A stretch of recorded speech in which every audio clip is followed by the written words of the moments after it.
The entire stadium went silent. 500,000 fans stared in disbelief because the woman who had just scored the winning goal had suddenly dropped to her knees. Not from exhaustion, but because someone had just proposed to her in the middle of the pitch. And not just anyone. Standing there in a perfectly tailored black suit, surrounded by stone-faced bodyguards, holding a diamond ring that caught the stadium lights like a small sun, was Kang Ji-tae, the most feared Mafia king in all of Korea. But we are getting ahead of ourselves. Because before we get to that moment, before the ring, before the tears, before the world held its breath, there is a story you need to hear. A story about a girl from Lagos who came to Korea with nothing but a football and a dream. And a man made of iron who forgot he had a heart until she reminded him. This is the story of Mercy Baru and Kang Ji-tae, and it begins the way all great love stories begin. Hit that subscribe button and turn on notifications right now. Because what happens next nobody saw coming. Nobody. Mercy Baru arrived in Korea on a Tuesday morning in October, carrying 2 bags, 1 broken zipper, and enough determination to fill a stadium. She was 24 years old. A forward. Fast like water moving downhill. She had grown up playing football in the streets of Lagos, where the boys always told her girls don't play. She had proven them wrong so many times that she stopped counting. When the Incheon Storm Women's Club signed her, nobody expected much. She was foreign. She was unknown. She was a woman in a league where the biggest names were still figuring out how to fill seats. But Mercy Baru had a gift that could not be taught. She saw the field the way a chess player sees the board. 3 moves ahead. Always. Her first match, she scored twice. Her second match, she scored a hat trick. By month 3, her name was on the lips of every football commentator in Korea. Fans made banners with her face. Children wore her jersey number. A famous noodle brand asked her to do a commercial. And that was when the trouble started. Because powerful people in Korea's football industry had spent years building a very comfortable machine. One where certain teams always won certain games. Where certain sponsors always got their money's worth. Where the results were not always decided on the pitch. And Mercy Baru was breaking that machine. Not on purpose. She didn't even know the machine existed. She was just playing football. But her goals were embarrassing the wrong teams. Her rising profile was pulling fan attention away from the clubs that certain men had decided should always be the center of attention. Her name was getting bigger than the names that powerful people had paid to keep big. So they decided she had to go. It started small. A referee who never called fouls in her favor. A contract renewal that got mysteriously delayed by the club's legal team. A training session where the facilities were suddenly unavailable. A sports journalist who published a story claiming she had a bad attitude based on sources that didn't exist. Mercy noticed. She wasn't blind. But she kept playing, kept scoring, kept showing up. Because nobody had ever given her anything in her life, and she was not about to start waiting for permission to succeed. Then came the night everything changed. It was after a quarterfinal match. Mercy had scored the only goal of the game. The crowd had loved it. But in the parking lot behind the stadium, as she walked to her team's bus, 3 black cars pulled up and blocked her path. 6 men stepped out. Big men, cold-eyed men, men who did not look like football fans. Their message was delivered quietly, which somehow made it worse. "You should think about going home," one of them said. "Korea has been very good to you. It would be a shame if your experience here ended badly." Mercy's hands were shaking, but she looked at the man who spoke and she said, "Move your cars." He laughed. His friends laughed. And then the laughter stopped. Because 4 black SUVs came around the corner of the stadium and parked in a half circle behind Mercy. 12 men in dark suits stepped out. Silent. Still. Like shadows that had learned to stand upright. And behind them, adjusting the cuff of his jacket as he walked forward, was a man Mercy had never seen before. He was tall, sharp-featured, the kind of handsome that comes packaged with danger. He moved through the parking lot like the space already belonged to him. He looked at the 6 men blocking Mercy's path. He didn't raise his voice. He didn't even fully stop walking. He simply said 3 words. "Remove your cars." They removed their cars. He didn't introduce himself. He didn't explain. He just looked at Mercy for a moment. One long, unreadable look. And then he turned and walked back to his SUV. Later, Mercy would find out from her club manager that the man who had just saved her from what could have been a very bad night was Kang Ji-tae, and that Ji-tae secretly owned the stadium she played in. If this story already has you hooked, do me a favor. Hit that subscribe button and the notification bell right now, because this story is just getting started and you do not want to miss what happens next. Kang Ji-tae had built his empire on 3 things: silence, patience, and the absolute certainty that he was always the most dangerous person in any room. He had inherited a failing construction company at 22 when his father died. Within 5 years, he had turned it into a conglomerate. Within 10, the conglomerate had fingers in real estate, shipping, private security, and things that did not appear in any official documents. People in Korea's underworld called him Kaolin, the Iron Man. Not because he was cruel. He was not particularly. But because nothing moved him. Nothing surprised him. He had seen too much of the world's darkness to be affected by any of it. He had not laughed in 3 years. His staff had noted it quietly among themselves. He attended Mercy's next match on a Thursday evening because he was curious. He had seen the surveillance footage from the parking lot incident. He had been tracking the group of executives behind the attempt to push her out because they were connected to a larger problem he was trying to solve. But when he watched her play that evening, the way she moved, the way she read the game, the way she celebrated her goal not with arrogance but with pure joy, he found himself watching until the final whistle.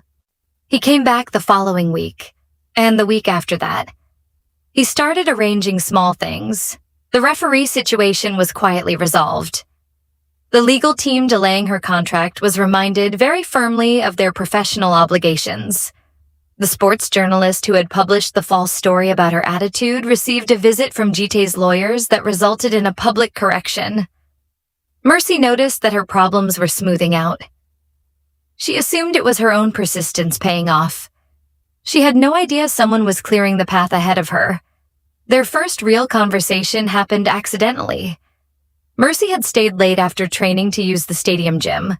She came out to find someone already using the private VIP lounge, a tall man sitting on the couch with a tablet, surrounded by the quiet hum of money.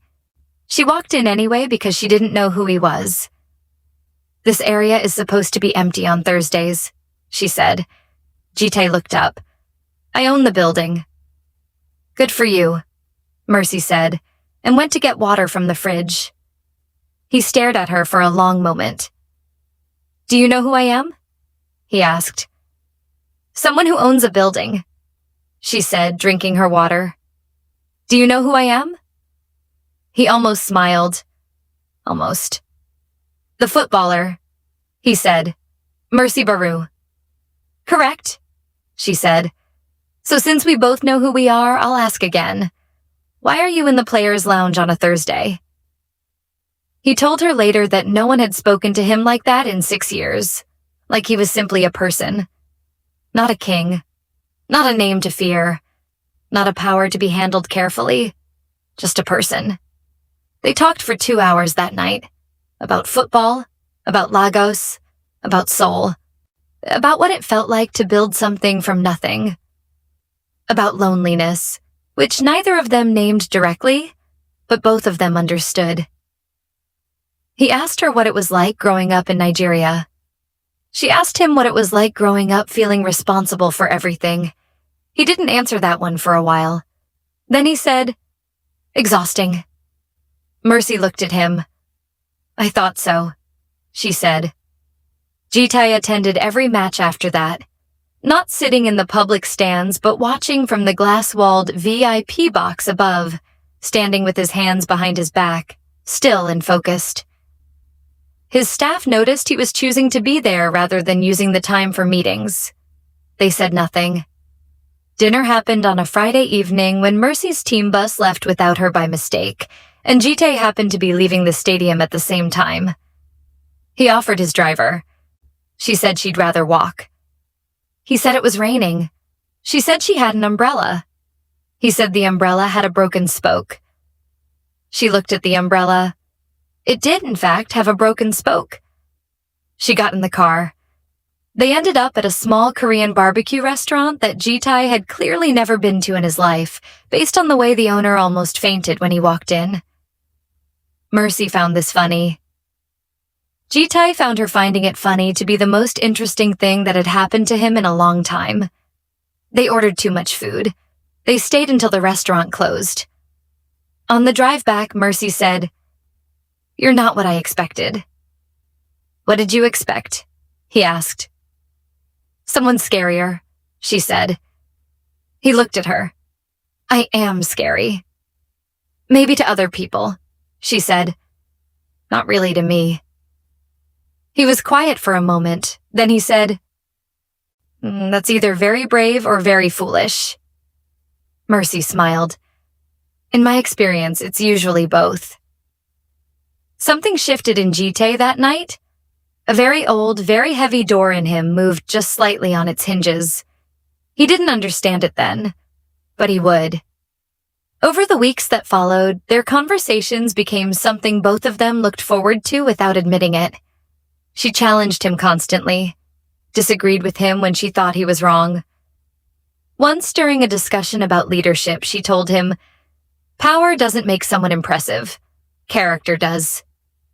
Other people in Ji-tae's life would have gone pale saying that to him. Mercy said it while eating a spoonful of rice, completely calm.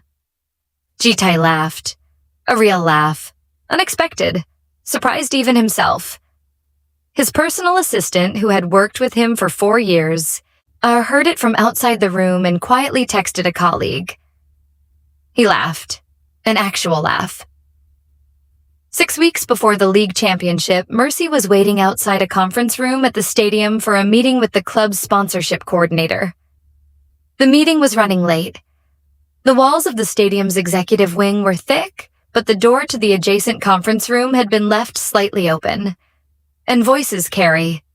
She wasn't trying to listen, but she heard her own name. And then she heard Ji-tae's name. And then she heard something that made her stomach drop. The investment trail all goes back to Kang Ji-tae. The restructuring, the revenue streams. None of the stadium's current commercial setup would exist without his capital. And the League Oversight Committee? 3 members are former business associates of his. He has influence over the governance structure. Has had it for years. Mercy sat very still. She thought about the parking lot. The way the men had left when Ji-tae appeared. She thought about how her contract problems had suddenly resolved. How the journalist who wrote the false story had suddenly issued a correction. How smoothly everything had seemed to go after a certain point. She thought about all of it and felt something cold settle in her chest. She had thought he was protecting her. But what if he was part of the system that had been attacking her in the first place? What if she was just a piece on a board she didn't understand, being moved by hands she had started to trust? She left the waiting area without attending her meeting. She drove to the address of his private office, which she had never used but had stored in her phone for emergencies. She walked past his security without slowing down. They let her through because Ji-tae had left standing instructions. She found him in his office, standing at the window, reviewing something on a tablet. He turned when she came in. He saw her face and put the tablet down. "Mercy, is it true?" she said. "Did you invest in the league? Do you have influence over the governance committee?" He was quiet for exactly 2 seconds. "Yes," he said. She laughed, but not because anything was funny. "So this whole time, it's not what you think it is." "Then tell me what it is," she said. "Because right now what it looks like is that you are connected to the same people who have been trying to end my career." Ji-tae gestured to the chair across from his desk. Sit down. Please. I prefer to stand. He nodded. He remained standing too. And then he told her the truth.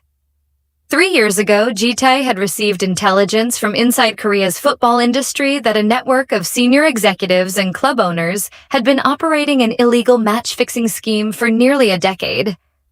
It wasn't just about money, though there was a lot of money involved. It was about control. About a group of men who had decided that Korea's sports industry belonged to them. That results, players, sponsors, and media coverage were all pieces they could arrange however they liked. Ji-tae had lost someone because of that network. A young business associate who had stumbled onto evidence of the scheme and had been quietly destroyed. Career ended. Reputation shredded. The man had moved abroad and never recovered. Ji-tae had decided then that the network would fall. But bringing them down required getting inside. You cannot fight a system from the outside when the system controls the evidence, the officials, and the money. So Ji-tae had done what he always did when the situation demanded it. He had bought his way in. He had purchased a significant stake in league infrastructure. He had cultivated relationships with governance committee members. He had allowed the network to believe he was a potential ally. And while they believed that, he was building a case, gathering documentation, tracing every corrupt payment, every fixed result, every player whose career had been manipulated. The problem was that he needed the evidence to be undeniable. He needed it to be public. He needed a moment where the scheme could be exposed in a way so visible that it could not be covered up. And then Mercy Baru arrived. A player so talented and so popular that the network had begun actively trying to remove her. A player whose championship match would be the most watched game of the season. A player who, if she played in the final and the corruption was exposed during that match, would make the scandal impossible to ignore. I didn't arrange for you to be attacked, Ji-tae said, but I did know you would become a target. And yes, I was watching. I was protecting you where I could. Mercy looked at him for a long time. You should have told me, she said. I couldn't risk it. If the network found out I was building a case, you should have told me, she said again, quieter this time. He was silent. So what now? She said. I need you to play the championship match, he said. The network is planning to manipulate the result. We have someone inside who will deliver the final documentation during the match itself. Game records, payment transfers, everything. I have people ready to deliver it to prosecutors and 3 major media networks simultaneously. And if something goes wrong, then I will make sure that nothing touches you. Your career, your safety, your contracts, I will protect all of it. I'm not asking about my career, Mercy said. I'm asking what happens to you. He didn't answer that. She looked at him for another long moment. Then she said, I'll play. If you're feeling the tension right now, you should be. Drop a comment and tell me. Do you trust Ji-tae? I want to know what you think before the final act. Oh, and if you're new here, subscribe. We are almost at the finish line. The day of the final arrived wrapped in the kind of gray soul sky that made everything feel significant. The stadium was full 4 hours before kickoff. Mercy had not slept well. She had spent the night going through the plan in her head, turning it over, looking for the pieces that could break. There were several. She knew it. Ji-tae knew it. They had agreed anyway. Ji-tae sent her one message that morning. It said, Whatever happens today, I want you to know that knowing you has been the best thing that has happened to me in a very long time. Play your game. I'll handle the rest. She read it 3 times. Then she put her phone away and got dressed. The match itself was extraordinary. Mercy played like the stadium was not there. Like it was just her and the ball and the green field. She was everywhere. Creating chances, tracking back, directing her teammates with sharp, quick calls in a mix of English and the Korean phrases she had picked up over months. In the VIP box above, Ji-tae stood absolutely still, watching. He had 12 people working across the stadium that day, 2 inside the executive offices on the upper levels, 3 with media contacts, several more with the prosecutors who were waiting, very legally, with documented warrants that could be activated the moment the final piece of evidence arrived. At halftime, the score was 1-0. Mercy had set up the goal. The network's people were already nervous. The game was not going according to the fixed script. And the referee who was supposed to be managing the result had made a fistful of legitimate calls in the first half, something that had not been arranged. Someone on Ji-tae's side had reached him before the match. The executives in the box on the far side of the stadium were making phone calls. They were about to make a decision that would be their last as free men. In the 67th minute, with the stadium holding its breath, a man in a gray coat entered the executive suite where 3 of the network's most senior members were sitting. He was carrying a laptop. He set it on the table in front of them. He showed them the evidence file. Not Ji-tae's evidence. His own. He was the inside source. He had been for 8 months, and he was done. He said, "This is already with prosecutors, and in 3 minutes it will be on every major network in the country." They stared at him. One of them lunged for the laptop. The doors opened, and 3 other men came in who were not his colleagues. In the 78th minute, Mercy received the ball 25 meters from goal. 2 defenders collapsed toward her. She feinted left, went right, and hit it. Clean. Hard. Low. The net moved. The stadium detonated. And in the same moment on every major sports broadcast in Korea, a news alert broke across the bottom of the screen. Developing. Major corruption scandal in Korean football. Senior executives arrested. Documents released linking league officials to decade-long match-fixing scheme. The celebration in the stadium paused for a strange moment as fans looked at their phones. And then, because the corruption had been an open secret that nobody had been able to prove, the celebration came back louder. Different. Angrier and more joyful at the same time. The final whistle blew. Mercy's teammates swarmed her. She was laughing and crying at the same time, being lifted, her name being chanted, the stadium lights making everything look like a dream. Then the crowd shifted. A ripple of noise that was different from celebration. She turned. Ji-tae was walking onto the field. He was alone. No bodyguards. No staff. Just a tall man in a dark suit, walking across the grass, looking only at her. The crowd went quiet by degrees as people realized who he was. Some of them knew his name. Some of them knew his face. Some of them only knew that this man was clearly someone and that something very unusual was happening. He stopped in front of her.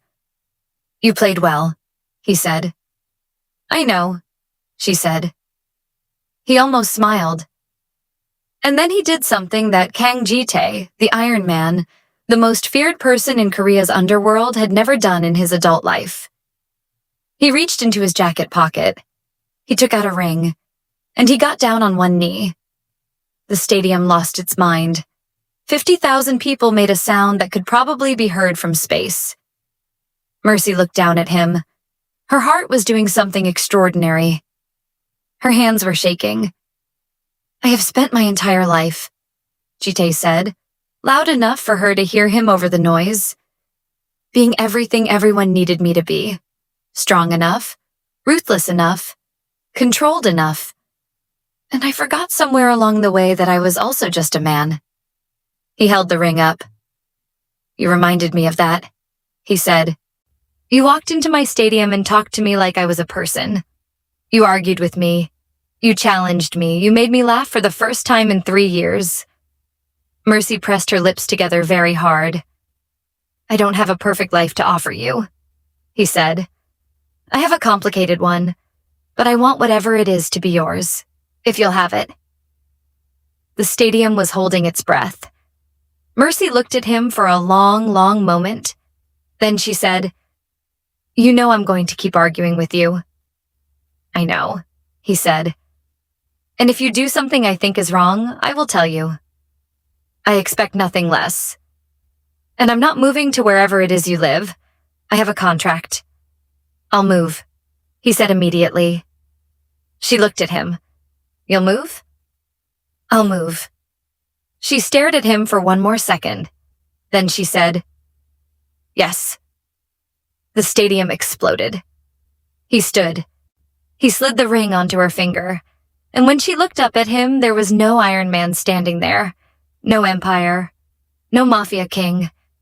Just a man with his eyes full of something he had forgotten he was allowed to feel. He pulled her into his arms right there on the pitch, in front of 50,000 people, with cameras broadcasting to the whole country. And Mercy Baru, who had come to Korea with 2 bags and a broken zipper and a dream, laughed into his shoulder until she cried. The arrests came in waves over the following weeks. 14 executives, 3 league officials, 2 referees, a sports journalist, a club owner who had been operating the scheme's financial arm for 9 years. The evidence was overwhelming. Ji-tae had spent 3 years building a case that had no holes. The network's lawyers tried. They found nothing to pull on. The league was restructured. New oversight, new governance, transparent financial reporting. It became, in the years that followed, one of the more rigorously monitored sports leagues in Asia. The corrupt men who had tried to end Mercy's career watched the final from very different seats than they had expected. 3 of them watched it on a television in a holding room. One watched it on his phone before his phone was taken away.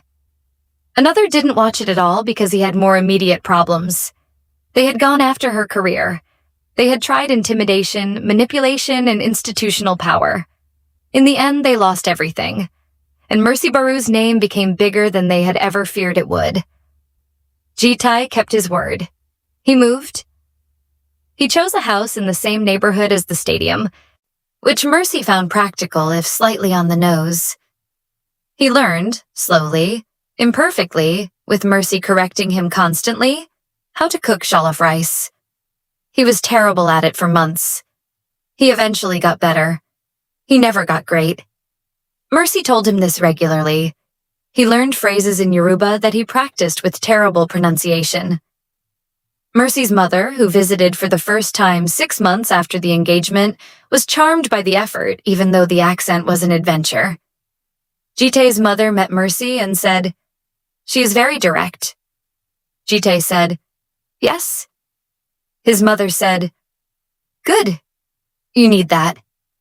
He said, I know. Their wedding was small by any standard that involved Kang Ji-tae's net worth. Only family and close people, at Mercy's insistence. She had seen what big ceremonies did to people, and she wanted the day to feel real.